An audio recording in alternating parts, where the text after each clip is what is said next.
When I think about the West Indies and Test cricket, one word comes to mind: magical. It's been such a fascinating journey for a young, inexperienced West Indies Test team to take down the World Test champions, and one man was at the helm: Coley, head coach of the West Indies men's team.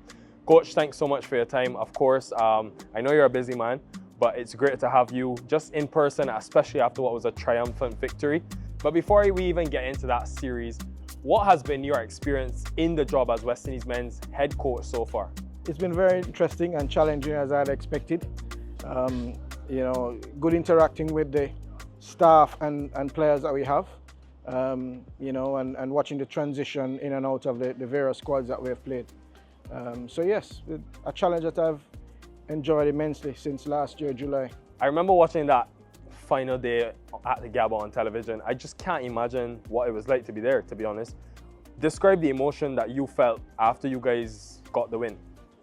Well, I can tell you that for the first couple of minutes, I remained where I was sitting, beside the analyst where I normally sit, for a couple of minutes, just watching everyone going around the Gabba. And actually, when I got down onto the field, I actually went onto the pitch and stood for another couple of minutes just to soak it all in.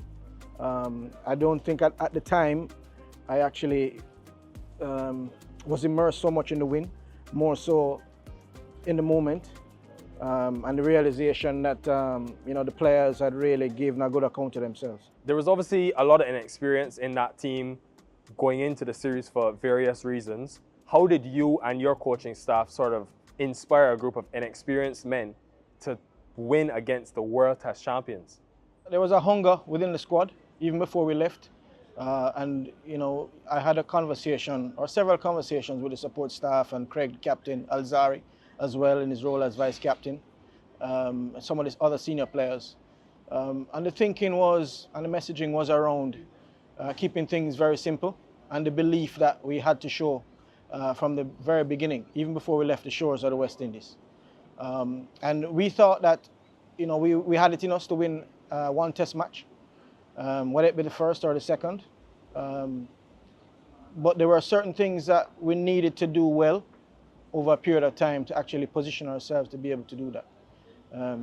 So it was all about belief and then focus on the process and the role that each person would have to play for us to have success. Obviously, a very important series coming up against England after that triumphant win. But coach, when you think about this team and your time in the job, how close do you think the West Indies are to competing with the Englands, the Australias, the Indias? Obviously, I know it's different. You don't play as much cricket, but how close do you really think you are to those very best in the world? Man for man, if you were to compare, the squad we took to Australia against, let's say, the top 3 teams, top 4 teams, obviously the difference would be the vast experience, that the top teams have compared to the team that we took there. But what we did in Australia reinforced the importance of your belief in self, what cricket means to West Indian people, and the realization that if you did something well enough, for long enough, even against the best, cracks will appear. So it was important for us that once we did that and we noticed that there were cracks appearing, that we were able to recognize that and actually take advantage of it. So it was really around the belief, clarity around our roles, and then just backing the players to express themselves in their respective roles. Right, mention of that England series, I have one simple question for you, coach. How does the West Indies beat England in England? I mean, it's interesting that you asked that question, because said West Indies, because I'm a big believer in team. Yes, it's a team sport. If you think back to what happened at the Gabba, there's a lot of hype around maybe 1 or 2 performances, but if you really stripped it away, you would find that it was a total team effort. England, they've played the brand of cricket they're playing now over the last 2 years. And it's important for us to focus on how we intend to go about it. Yes, it's important that we do our research and respect our opposition, but I believe that the key is really to focus on what each player brings, what that 11 would look like in each match.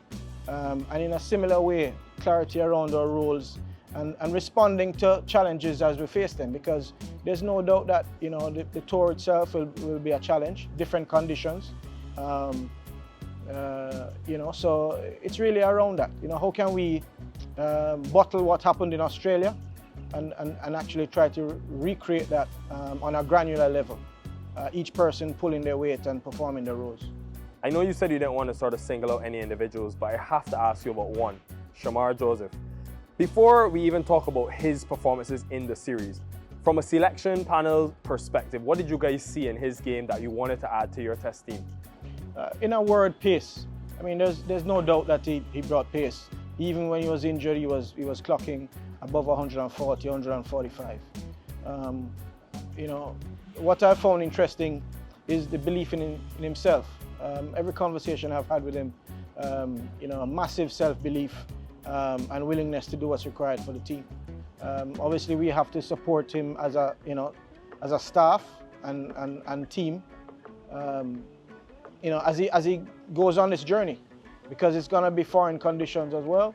And I believe it's about providing a level of challenge, but giving or having the right or appropriate level of support, so that players can feel comfortable expressing themselves. Whenever it doesn't work, there is a bit of a safety net, so to speak.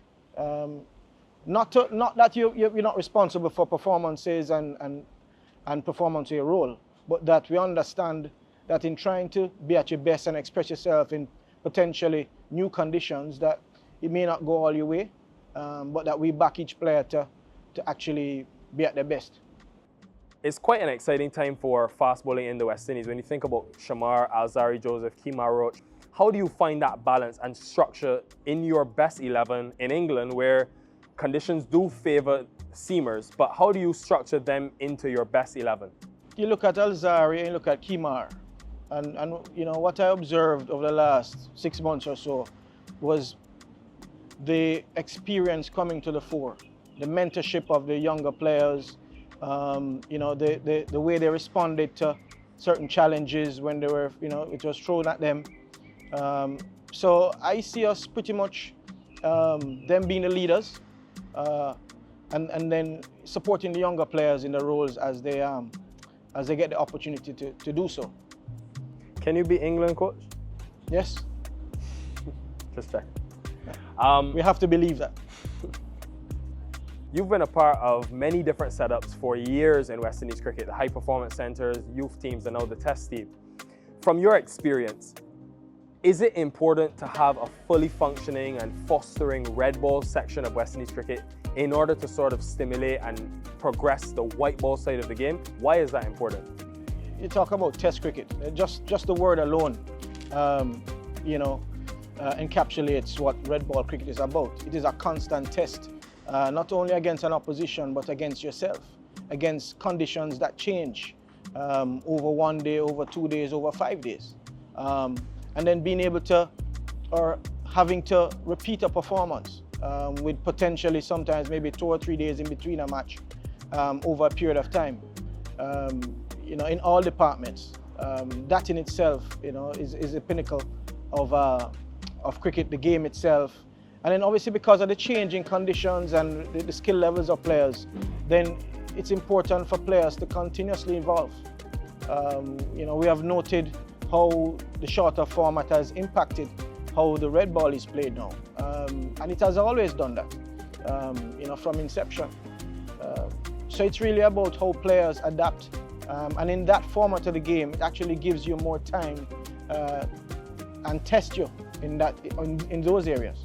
What can I say, coach? Always taken aback by your calmness, but I know when it gets out there, you become very serious. But look, thanks so much for your time, man, and we wish you all the best. It's an important year. England, South Africa, Bangladesh. You're going to be a busy man, but look forward to seeing what you guys can produce on the field, like many fans.